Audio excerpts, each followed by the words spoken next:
All right, so we're going to talk about different types of natural selection. So, remember, natural selection is just the survival of the fittest. So, the fittest survive, but there could be three different types of natural selection: stabilizing selection, directional selection, and disruptive selection. And so, we'll talk about each one, what the graph looks like.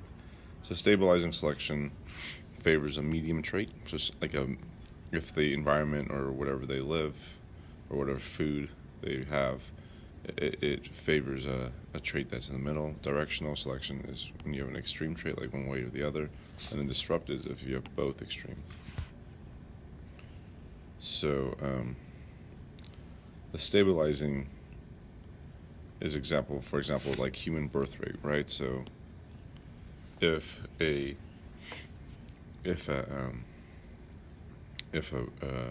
newborn has too little weight, then they usually don't survive, or they have a hard time surviving. And then if they're too large, sometimes the mother will have a hard time. Now this is before any technology occurred, right? So, but anyways, they might you might need a C-section, something like that.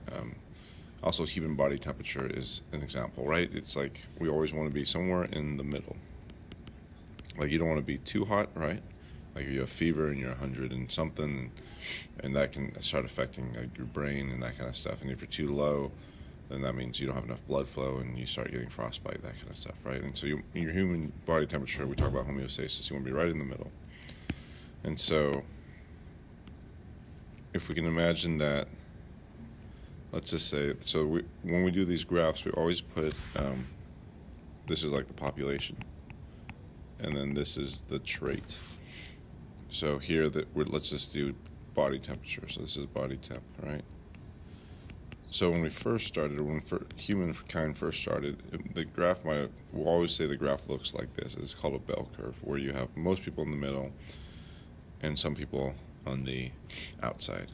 Now, remember we said that people who have too low body temperature, they don't do as well, so so over time what happens to this graph, well, these ends get eliminated, and so you end up with like something like this, right? And so what happens is more people are the people who are in the middle do better, they reproduce, they have offspring, and then now they have more people have genes that keep their body temperature more in the middle. Okay, what about directional?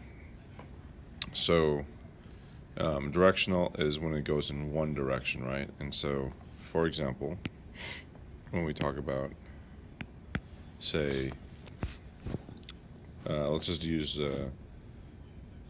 peppered moths, or let's do bacterial antibiotic resistance, right? So let's just draw a graph. So if we had a graph, and this was no resistance, so these bacteria, and then you had all the way to full resistance. And let's do population. Okay, so let's say it all started here, right? In this case, let me do that again one more time. Which bacteria do you think here is favored? Well, once we started using antibiotics, the ones with full resistance, those survive, right? And so the guys over here survive. So what happens is all these guys here, I'll do it in red, die off. Like all these guys, right, die off. So what's your new graph look like? Well, most of the population is fully resistant. Okay. Now let's look at the last one. So disruptive, bird bees. I just made up a situation. Let's just say there's only big and little seeds. So here would be like, this would be the seed size. This would be little to big, and this would be your population like normal. So let's just say it would look like this. Well, if there's only a little and big seeds, and this actually wouldn't be seed size, this would be, this would be bird beak size, right?